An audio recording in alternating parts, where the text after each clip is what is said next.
اس میں جو تبدیلی کی گئی چیزیں یہی 3 رہیں، لیکن جو تبدیلیاں اس میں مزید کی گئیں اس میں یہ تھا کہ برٹش پارلیمنٹ نے اس چیز کو ایڈمٹ کیا کہ انڈین ایجوکیشن جو ہے وہ ان کی رسپانسبلٹی ہے۔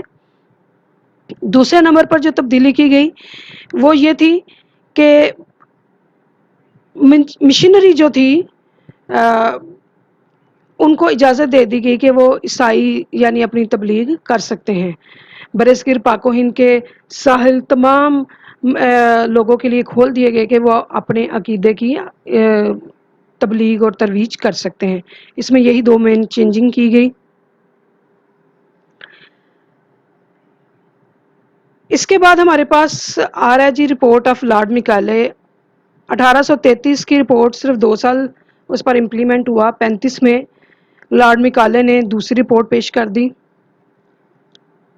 اس میں کہا گیا جی English to be the medium of instruction subcontinent, کہ برصغیر پاک و ہند میں انگلش ہی میڈیم آف انسٹرکشن ہوگا۔ برصغیر پاک و ہند کے رہنے والے لوگوں کے لیے یہ ضروری ہے کہ اگر وہ اپنے آپ کو فلاسفر کہلانا چاہ رہے ہیں یا اسکالر کہلانا چاہ رہے ہیں تو لاک کی فلاسفی اور ملٹن کی پوئٹری ان کو پتہ ہونی چاہیے، وہ ان کو آتی ہو۔ میکالے نے یہ بھی کہا کہ اگر گورنمنٹ پچھلی پالیسی کو اپلائی نہیں کر سکتی، فیل ہو جائے گی، تو جو گرانٹ ہے وہ روک لی جائے گی۔ ان 4 پوائنٹس کے علاوہ جو بات بڑی اہم کی لارڈ میکالے نے وہ یہ انہوں نے کہا جی 1833 میں جو اور 1813 کے چارٹر ایکٹ میں جو بات بیان کی گئی کہ لٹریچر کو ریوائول کرنے کے لیے انڈین لٹریچر کو رقم خرچ کی جائے گی، وہ اس کا مقصد انڈین لٹریچر نہیں تھا بلکہ انگلش لٹریچر تھا۔ یہاں پر یہ کریکشن کی گئی کہ وہ اس لٹریچر کا مقصد انگلش لٹریچر ہے اور انڈین لٹریچر ہمارے لیے کوئی اہمیت نہیں رکھتا۔ اس کے بعد ہمارے پاس ووڈ ڈسپیچ ہے 1854 میں۔ سر چارلس ووڈ نے ووڈ ڈسپیچ پیش کیا 1854 میں۔ انہوں نے یہاں پہ ریکمینڈ کیا کہ گورنمنٹ کو یہ ایکسیپٹ کرنا چاہیے کہ انڈیا میں ایجوکیشن کی رسپانسبلٹی وہ برٹش گورنمنٹ کی ہے۔ جو بہت بڑی ریکمینڈیشن یہاں پہ کی گئی وہ یہ تھی کہ office of the provincial board of control of education اس کو ختم کیا جائے اور اس کی جگہ پہ D P I office directorate of public instructor ان کا آفس قائم کر دیا جائے۔ اس ریکمنڈیشن پر عمل ہوا اور 1862 میں یہ ڈی پی آئی آفس قائم کر دیا گیا۔ انہوں نے ریکمینڈ کیا کہ 3 مین علاقے جو ہیں وہاں پہ بڑی یونیورسٹیز بننی چاہیے، مدراس میں، کلکتہ میں اور بمبے میں۔ یہاں پہ بھی medium of education should be English, یہی ریکمینڈ کیا گیا اور ریکمینڈ کیا گیا کہ نیو پبلک اسکول جو ہیں وہ اوپن کرنے چاہیے۔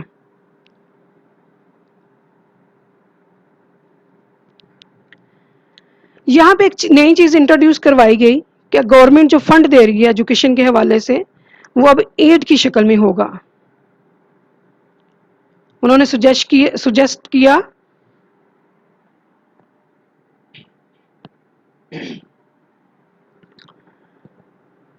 کہ ٹیچرز کے لیے ٹریننگ سسٹم لازمی ہونا چاہیے، اور یہ بھی کہا گیا کہ مسلم اور ویمن کے لیے ایجوکیشن لازم ہونی چاہیے اور گورنمنٹ کو نیوٹرل رہ کر ان کی تعلیم کا ارینج کرنا چاہیے۔ لا، میڈیسن اور سول انجینئرنگ کی تعلیم اور اس پروفیشن کی ٹریننگ کے لیے علیحدہ سے ادارے قائم کرنے چاہیے۔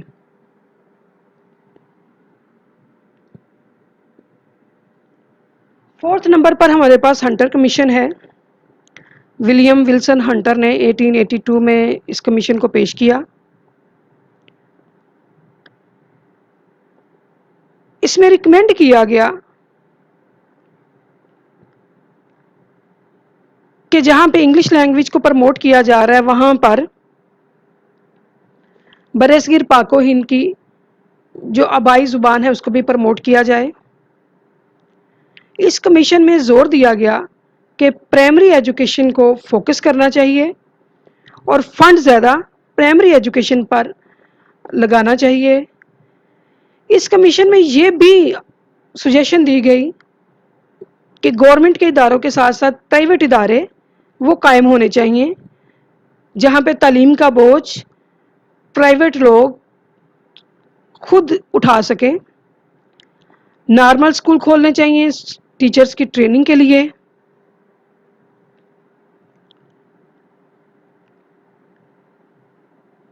سیکنڈری اور high level per medium of instruction English کو کہا گیا، اور ان ہائر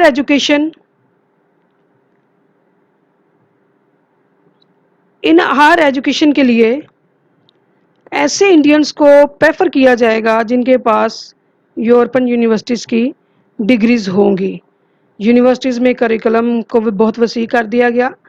ہنٹر کمیشن میں ویمن کی اور بچوں کی ایجوکیشن پر بہت زیادہ فوکس کیا گیا، اور گورنمنٹ کو ایڈوائز کی گئی کہ وہ نیوٹرل رہے مذہب کے معاملات سے، اور اس ساری تعلیم کی رسپانسبلٹی وہ ڈی پی آئی آفس کے سپرد کر دی گئی کہ ڈی پی آئی آفس کی یہ ذمہ داری ہے کہ وہ ایجوکیشن کو مینٹین کرے۔ 1857 کی جنگ آزادی کے بعد مسلمانوں کی حالت انتہائی خراب ہو چکی تھی۔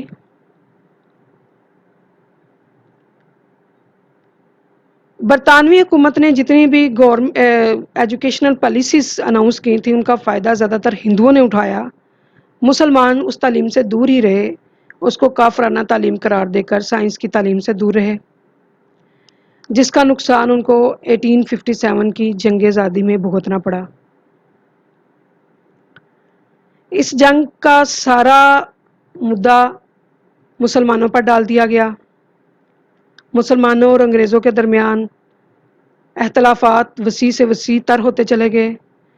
ایسی صورتحال میں سر سید احمد خان نے محسوس کیا کہ مسلمانوں کو سارے کام چھوڑ چھاڑ کے صرف تعلیم پر فوکس کرنا چاہیے تاکہ وہ ایجوکیشن کے حوالے سے میچور ہو سکیں، اور پھر ان میں سیاسی پختگی آئے، اور پھر وہ اپنے حقوق کے لیے جنگ لڑ سکیں۔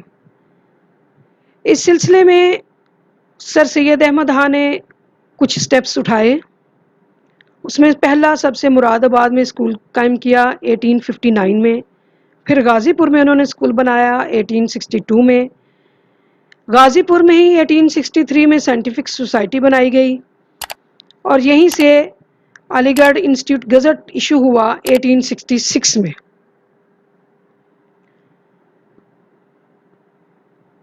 کمیٹی بنائی گئی پروموشن کے لیے ایجوکیشن کی 1870 میں، اور آل انڈیا محمدن کانفرنس اسٹیبلش کی گئی 1886 میں۔ اب جو بہت بڑی اچیومنٹ تھی علی گڑھ موومنٹ کی سر سید احمد خان کی، ایم اے او ہائی اسکول بنایا انہوں نے 1875 میں۔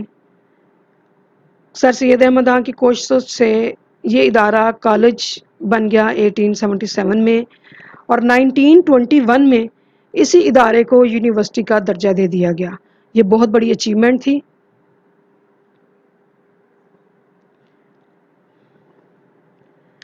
اب ہم آتے ہیں کریکٹرسٹک آف علی گڑھ موومنٹ کہ ان کی خصوصیات کیا تھی۔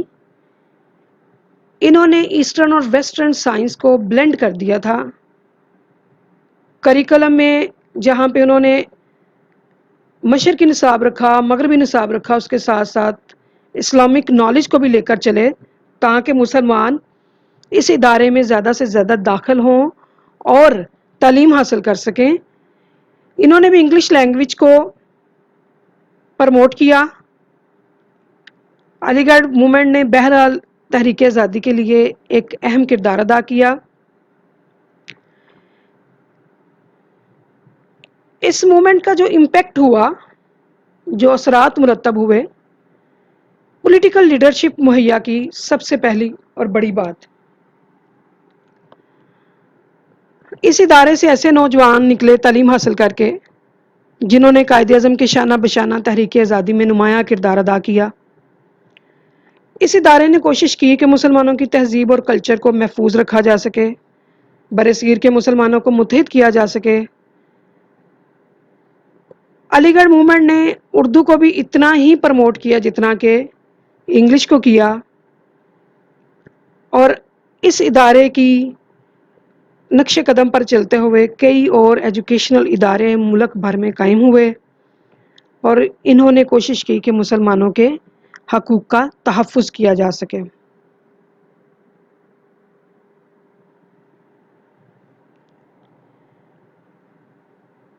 اس کے بعد ہمارے پاس ہے دیوبند موومنٹ، مولانا محمد قاسم، انہوں نے اسٹیبلش کیا 1866 میں اس ادارے کو۔ اس کے پیچھے جو بہت بڑی فورس تھی اس موومنٹ کے پیچھے، وہ ریوائول آف ریلیجیس اسپرٹ تھا۔ مذہب کو لے کر یہ چلنا چاہ رہے تھے، پریچنگ آف اسلام تھا اور اسلامک ہی کریکلم تھا۔ انہوں نے ٹوٹل اسلام کے حوالے سے بات کی اور اسی کے کریکلم کو لے کر چلے۔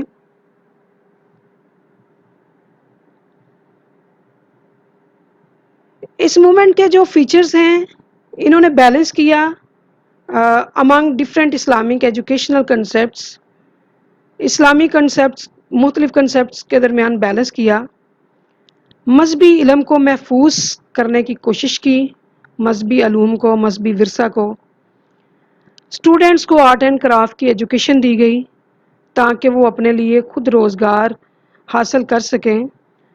چونکہ یہ نان گورنمنٹ موومنٹ تھی، ٹوٹلی نان گورنمنٹ موومنٹ تھی، اس لیے یہاں پہ اسٹوڈنٹ اور ٹیچرز کو خود سے روزگار اور ذریعہ معاش حاصل کرنے کی طرف ترغیب دی گئی۔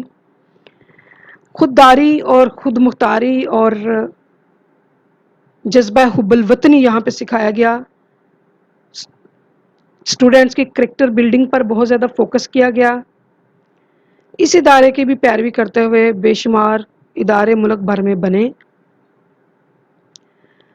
اس ادارے کے علماء نے بہت زیادہ کام کیا قرآن پاک اور حدیث کو لکھنے میں اور اس کی ترویج کرنے میں اور ترقی کرنے میں، لوگوں کو تعلیم دینے میں۔ اس کے بعد ہمارے پاس ہے دی ندوہ موومنٹ، جس کو ندوۃ العلماء تحریک کہا جاتا ہے۔ مولانا شبلی نعمانی نے ندوۃ العلماء لکھنؤ میں قائم کی 1894 میں، لیکن کچھ معاشی مجبوریوں، فائنینشیل پرابلمز کی وجہ سے یہ 1898 میں اس کو باقاعدہ سٹارٹ کیا گیا۔ مولانا محمد علی منگیری اس کے پہلے ایڈمنسٹریٹر تھے۔ مولانا شبلی نعمانی کو اس کے ہیڈ کے طور پر تسلیم کیا گیا۔ ان کی وہی حیثیت تھی جو سر سید احمد خاں کو علی گڑھ میں حاصل تھی۔ ندوہ موومنٹ کے جو فیچرز ہیں، ریفارمیشن آف کریکولم، یہ نصاب کو ریفارمز کرنا چاہتے تھے۔ Holy Quran, Islamic law, modern philosophy and English language were also included in curriculum. ان کے نصاب میں holy Quran, Islamic law, modern philosophy اور انگلش لینگویج شامل تھے۔ اسٹوڈنٹس کی ٹریننگ پر یہ بہت زیادہ فوکس کرتے تھے، چونکہ یہ ایک اقامتی ادارہ تھا، یعنی وہاں پہ ہاسٹل کی سہولت حاصل تھی، اسٹوڈنٹ اور طالب علم وہیں پہ رہائش پذیر ہوتے تھے، اس لیے پڑھنے کے ساتھ ساتھ ان کو انڈسٹریل ٹریننگ بھی دی گئی، اور اسٹوڈنٹ اور طالب علموں کا رشتہ بہت زیادہ مضبوط ہوا ایک ہی جگہ پر قیام پذیر ہونے کی وجہ سے۔ ٹیچرز ان کو ہر ٹائم، ہر وقت رہنمائی دینے کے لیے تیار ہوتے تھے۔ اس کے جو فیچرز میں ہے چیز شامل اور عربک لینگویج ہے، انہوں نے عربک لینگویج کو بہت زیادہ پروموٹ کیا، ماڈرن عربک لینگویج کو۔ اس ادارے کے جو گریجویٹ لوگ تھے وہ ایکسپرٹ تھے عربی لکھنے میں اور اس کو پڑھنے میں۔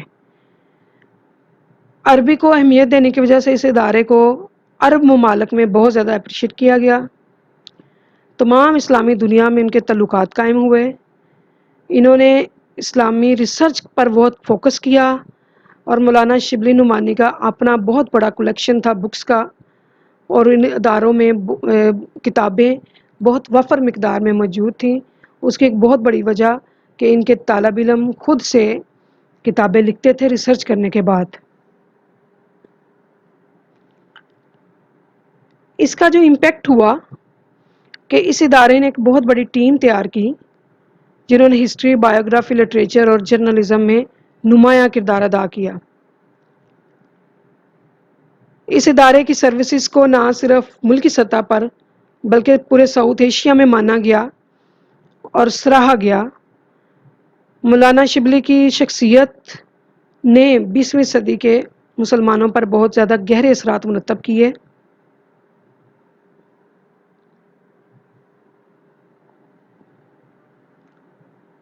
لاسٹ ہمارے پاس جو ایجوکیشنل موومنٹ ہے وہ جامعہ ملیہ اسلامیہ ہے۔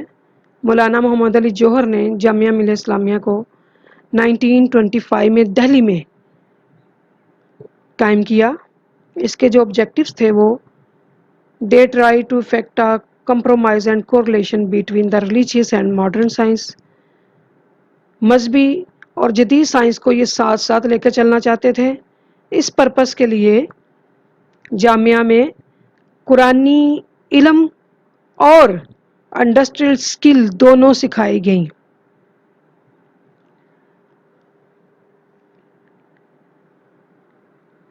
فیچر اس جامعہ کے اس میں سادگی اور خلوص اپنایا گیا اور اسٹوڈنٹس کو بھی اس کی ترغیب دی گئی۔ ٹیکنیکل ٹریننگ، جیسا کہ انڈسٹریل ٹریننگ سے واضح ہے، ٹیکنیکل ٹریننگ دی گئی۔ ریٹرن ورک، یعنی لوگوں کو اس چیز پر آمادہ کیا گیا کہ وہ تحقیق کر کے فیچرز لکھ سکیں، کتابیں لکھ سکیں۔ ہینڈ کرافٹ ایکسپرٹس بنایا گیا ان کو، دستکاریوں کا، تاکہ ملازمتوں کی طرف مت دیکھنا پڑے۔ کمبینیشن کیا گیا ماڈرن اور جدید سائنس کا، اور اردو کو یہاں پہ میڈیم آف انسٹرکشنز رکھا گیا۔